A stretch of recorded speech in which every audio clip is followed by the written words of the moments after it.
చందన చిలుకూరి గారు,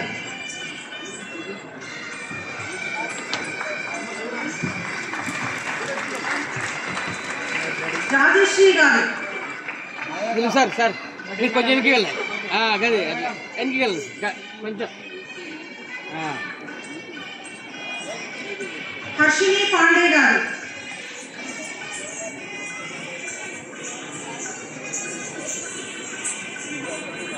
లాలినిధి,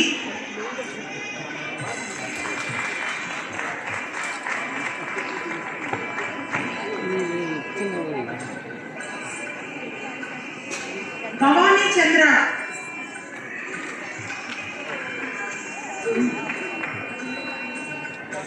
హర్షిని పాండే,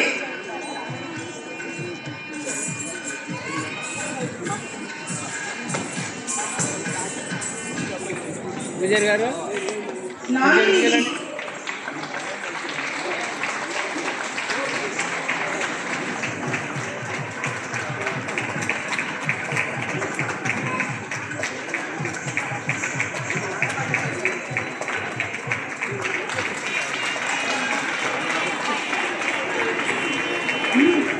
రాజశ్రీ. ఒక్కసారి అందరూ క్లాప్స్. మన సరితగా చక్కగా అద్భుతంగా నటించినటువంటి లాలినిధి చూడండి ఎంత చక్కగా చేసిందో అమ్మాయి. నిజంగా శుభాశిస్తుందండి. ఓకేనా? రాజశ్రీ, చెప్పండి తీసుకున్నా.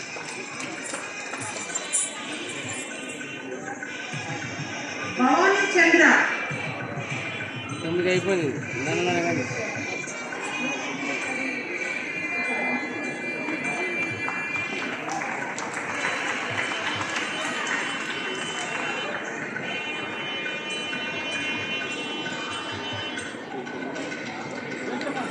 భవానీ చంద్ర,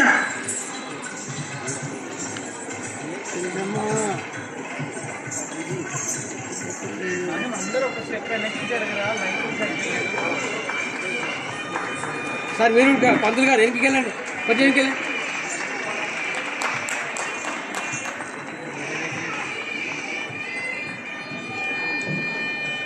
ఓకే రితిక,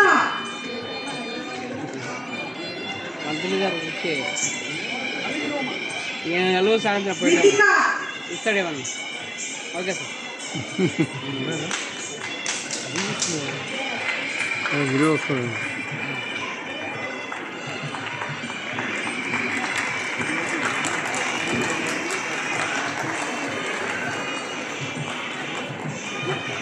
సహస్ర,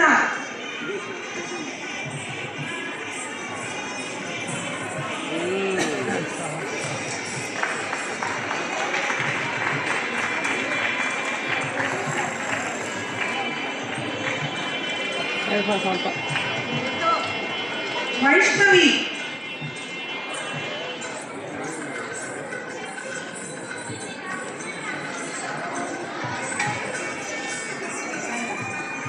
తులసి,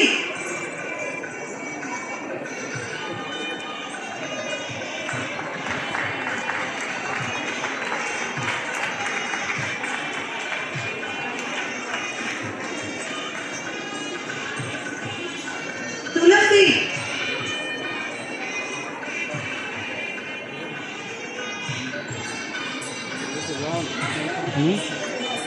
బాగుంది. అంటే అత హైట్ ఉందండి. బాగుందంటే హైట్ ఉందండి. మెమోటోస్ అందుకున్నటువంటి ప్రతి ఒక్క కళాకారునికి ప్రత్యేకమైనటువంటి ధన్యవాదాలు తెలియజేసుకుంటూ ఉన్నాము.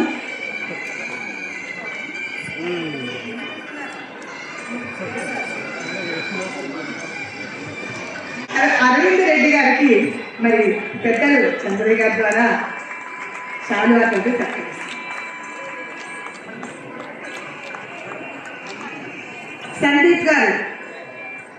సందీప్ గారు వేదిక మీదకి రావాలి. చక్కటి సహకారాన్ని అందించారు సందీప్ గారు. వారికి కూడా పెద్దల ద్వారా ఆశీర్వచనం.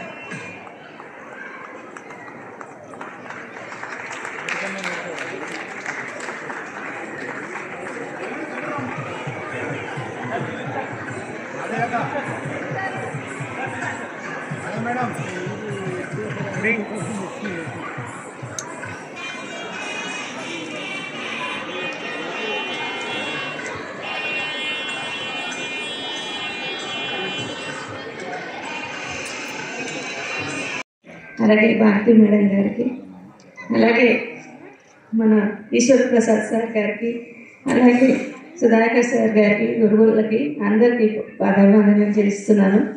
ఎందుకంటే అమ్మతో నాకు జర్నీ ఒక 15 years అని, ఇంతింతే గటుడింతే అన్నట్టు తన పరిచయము. నేను అప్పుడు కార్పొరేటర్గా చేశాను, తర్వాత ఐటీసీ చైర్మన్గా కాంగ్రెస్లో రన్ చేశాను.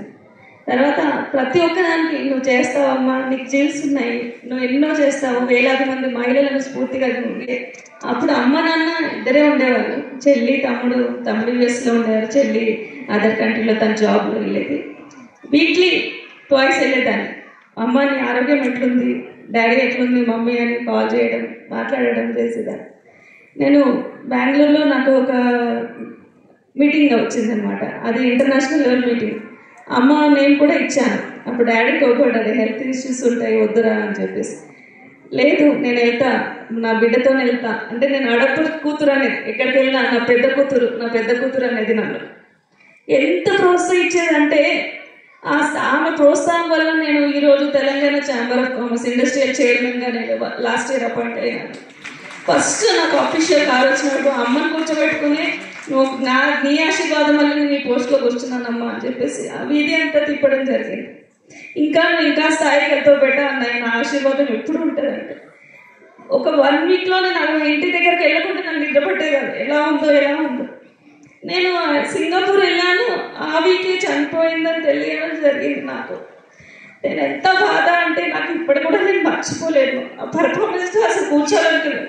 ఎస్టర్డే డాడీ కాల్ చేశాను నాకు, నాన్న నువ్వే మాట్లాడాలి సభాధ్యక్షత, నువ్వు మాట్లాడాలి, నీకు అమ్మ గురించి అన్నీ తెలుసు అని. డాడీ నేను మాట్లాడలేను డాడీ, ఎందుకంటే నేను మాట్లాడలేకపోతానని చెప్పేసి నా ఫ్రెండ్, తను ఉద్యోగ సంఘాలకు వైస్ ప్రెసిడెంట్, ఆమె కూడా చిన్న వ్యక్తి కాదు, ఎన్నో పొజిషన్స్ ఉన్నాయి. నా ఫ్రెండ్ ధనలక్ష్మిని నేను కాల్ చేయడం జరిగింది. లేదు మాధవి నేను మాట్లాడతాను, అలాగే లేదు నేను సభాధ్యక్ష తీసుకుంటాను అని చెప్పేసి వెంటనే థ్యాంక్ యూ ధనలక్ష్మి గారు, మీరు ఎంత ఉన్నత స్థాయిలో ఉన్నా ఈ ప్రోగ్రామ్కి ఇచ్చేసి మాట్లాడారు. నేను నా లైఫ్ అంతా ఎండ్ అయ్యే వరకు అమ్మని మర్చిపోలేదు, ఎందుకంటే అంత ప్రోత్సాహం. తల్లిదండ్రులు కట్టనే కాదండి, పెద్దలలో మన తల్లిదండ్రులను చూసుకోవాలి. ఈరోజు నాకు అమ్మ ప్రోత్సాహం. డాడీ కాల్ చేశాను, ఎలా ఉంది డాడీ, నీ ఆరోగ్యం అంటే లేదురా మంచిగా ఉంది, నేను ట్యాబ్లెట్లు వేసుకుంటున్నాను అంటే. అలాగే మనము అనుకుంటే అందరూ మనవాళ్ళే, కానీ మనసులో నుంచి బయట వెళ్తామని తెలియదు. అమ్మ ఫ్యాషన్ డిజైనర్గా కూచిపూడి కళానట్టుగా నువ్వు కూడా డాన్స్ నేర్చుకోవాలనేది నన్ను. అమ్మ నా బిజీ షెడ్యూల్లో నేను ఎక్కడ నేర్చుకోగలుగుతానంటే, ఏం కాదురా ఒక 5 minutes నేను రోజు నేర్పిస్తారా అని. నేను కాల్ చేయకుండా తను కాల్ చేస్తాను, తను కాల్ చేసి నేను కాల్ అంటే ఎంత అంటే నేను మర్చిపోలేను. నాకు మరో జన్మించినమ్మ, అండ్ ఇంకా ఎక్కడున్నా అమ్మ మనశ్శాంతి జరగాలి. ఈ వేదికలో ఇంతమంది చిన్నాళ్ళు ఆరాధిస్తున్నారంటే, ఇంతమంది డ్యాన్స్ చేస్తున్నా రెడీ చేసేది స్టూడెంట్ని. అమ్మ ఇంత క్విక్గా ఎలా చేస్తావు, ఇంత పెళ్లిగా ఎలా రెడీ చేస్తావు అంటే, ఏం జిల్లు ఉండాలి అంతే. పిల్లలని మనం మాట్లాడుతూ వాళ్ళు ప్రోత్సాహంగా మాట్లాడినప్పుడు వాళ్ళ టాలెంట్ అదే వచ్చేస్తుంది అని చెప్పేసి చాలా క్విక్లీగా తయారు చేసింది. స్టేజ్ పర్ఫార్మెన్స్ ఏ వేదిక మీద రవీంద్రవాడలో ఎన్నో డాన్స్. లాస్ట్ టైం సార్ వచ్చినప్పుడు ఒకసారి వచ్చాను, మళ్ళీ 2 times నేను రాలేకపోయాను. బట్ కంటిన్యూ ప్రోగ్రామ్స్ నేను ఎక్కడికైనా వెళ్తాను, అమ్మ నువ్వు వస్తావు ఆ ప్రోగ్రామ్కి వెళ్తాను, ఇమ్మీడియట్గా ఆమె ఆరోగ్యం బాగాలేకున్నా కానీ వచ్చేది, ప్రోత్సహిస్తానే ఉండేది అందరినీ అని తెలియజేస్తూ. నీకు చాలా విషయాలు ఉన్నాయి, ఆమె మల్టీ టాలెంట్గా ఆమె పనిచేసింది కాబట్టి. అందులో సోషల్ పార్ట్గా కూడా అండి, మేము NGOs కూడా రన్ చేస్తాం. ఏదన్నా చారిటీ కావాలంటే, ఎవరైనా పేద పిల్లలకు మ్యారేజ్ చేయాలంటే ఏంటి, ఏదైనా వాళ్ళకి ఈ పేద వాళ్ళకి ఏమైనా ఇబ్బంది కలిగినప్పుడు ఇమీడియట్గా స్పందించి వాళ్ళకి చారిటీ రూపంలో చేసేదండి. ఇవన్నీ చెప్పాలంటే చాలా విషయాలు ఉన్నాయి, కానీ సమయాలను పాటిస్తూ నాకు ఇచ్చిన అవకాశానికి హృదయపూర్వక ధన్యవాదాలు తెలియజేస్తున్నాను. మాధవి అశ్రుని వాడికి సమర్పించావు, కూర్చో. ఇట్స్ గ్రేట్ అమ్మా, ఆమె గురించి మాట్లాడడానికి ఒక డే సరిపోతుంది.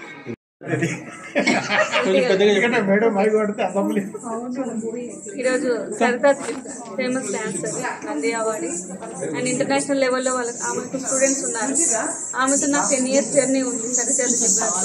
ఎందుకంటే వివిధ రంగాలలో సోషల్ యాక్ట్ మీద కూడా తను వచ్చారు, నాతో పాటు జర్నీ చేశారు, ఎన్నో మీటింగ్స్ అటెండ్ చేశారు. వాళ్ళ కల్చరల్ ప్రోగ్రామ్స్ నన్ను ఇన్వైట్ చేసేవాళ్ళు. నేను ఒక మదర్గా తనకు ట్రీట్ చేసేదాన్ని. ఎప్పుడైనా బెటా బెటా అని నన్ను, నాకు పెద్ద కూతురు అనేది ఎక్కడికి వెళ్ళినా నా అమ్మాయి నా పెద్ద కూతురు అని నన్ను పరిచయం చేసేది. నేను కూడా అమ్మ లోటు ఈరోజు నాకు చాలా ఇబ్బందిగా ఉంది. ఎందుకంటే తను ఎంత మంచిదంటే చాలా కైండ్లీ నేచర్ ఆమెది. ఎక్కడున్నా ఎవరికైనా ఇబ్బంది అవుతుందంటే మనం చేద్దాం బెటా వెళ్ళి అనేది, నాతో పాటు నేను సోషల్ వర్క్ చేస్తే నాతో పాటు ఆమె కల్చర్ అన్ని పక్కకు పెట్టేసి నాతో పాటు వచ్చేసేసి అక్కడ పార్టిసిపేషన్ చేసేది. ఎంత బిజీ షెడ్యూల్ ఉన్నా కానీ నాతో జర్నీ చేసేది. కానీ అహం అనేది ఎక్కడ ఆమెకు కనిపించేది కాదు. చాలా సింపుల్ మెంటాలిటీ, సింపుల్ నేచర్ ఆమెది అసలు. అంటే చాలా చాలా నేను మిస్ అవుతున్నా. ఒక మదర్ని నేను కోల్పోయాను అని. ఇప్పుడు ఆ మదర్ ద్వారా ఎంతమంది స్టూడెంట్స్ నాకు పరిచయం అయ్యారు. మేడం అన్నట్టు కూతురులాగా నన్ను ట్రీట్ చేసి మీరు రావాలని చెప్పి చాలామంది కాల్ చేశారు. చేయడం వల్ల ఈరోజు నేను రావడం జరిగింది. నా ఫ్రెండ్ కూడా ఇక్కడ ధనలక్ష్మి గారు వచ్చారు. సో వాళ్ళు ఈరోజు తనే సభాధ్యక్షులు తీసుకున్నారు. ఎందుకంటే అన్ని రంగాల వాళ్ళు ఒక దాటికి వస్తారు. చాలామంది స్టూడెంట్స్ని చేయాలని కోరుతూ ఆమె మా ఆత్మ శాంతించాలి, ఇంకా చాలా కార్యక్రమాలు ఆమె పేరుతో చేయాలని మనస్ఫూర్తిగా కోరుకుంటున్నాను.